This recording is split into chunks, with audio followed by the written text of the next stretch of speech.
ఓం శ్రీ సాయిరాం. షిరిడీకి సమీపంలో ఒక చిన్న గ్రామంలో వెంకయ్య అనే రైతు నివసించేవాడు.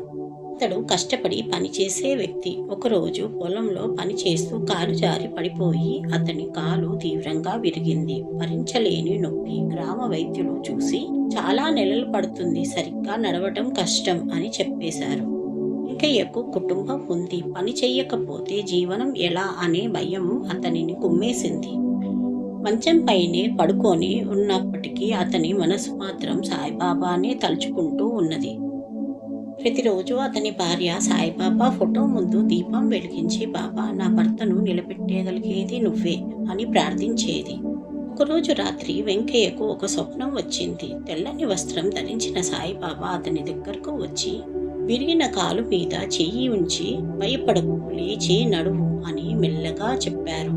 ఉదయం లేచి వెంకయ్య ఆ స్వప్నం గుర్తుకొచ్చింది. నొప్పి కొంచెం తగ్గినట్టు అనిపించింది. ధైర్యం తెచ్చుకొని మంచం నుంచి కాలు దించాడు. ఆశ్చర్యం, అతను నిలబడ్డాడు. కొద్ది అడుగులు కూడా వేశాడు. ఈ విషయం తెలిసిన గ్రామస్తులంతా పరిగెత్తుకుంటూ వచ్చారు. ఇది అసాధ్యం అని వైద్యులు కూడా ఆశ్చర్యపోయారు. కొద్ది రోజుల్లోనే వెంకయ్య పూర్తిగా కోలుకున్నాడు. మళ్ళీ పొలం పని చేయడం మొదలుపెట్టాడు. తర్వాత షిరిడీకి వెళ్ళి బాబా సమాధి ముందు నిలబడి కన్నీళ్లతో, బా, నా కాలనే కాదు, నా జీవితాన్నే నువ్వు నిలబెట్టావు అని కృతజ్ఞతలు తెలిపాడు. అప్పుడు అతని మనసులో ఒక మాట స్పష్టంగా అనిపించింది. శరీరానికి మందు కావాలి, మనసుకు విశ్వాసం కావాలి అని.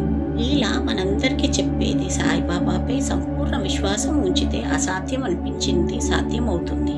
సాయిబాబా కృపా కటాక్షాలతో మనందరికీ మంచి జరగాలని కోరుకుంటూ, good luck from Saibaba. Om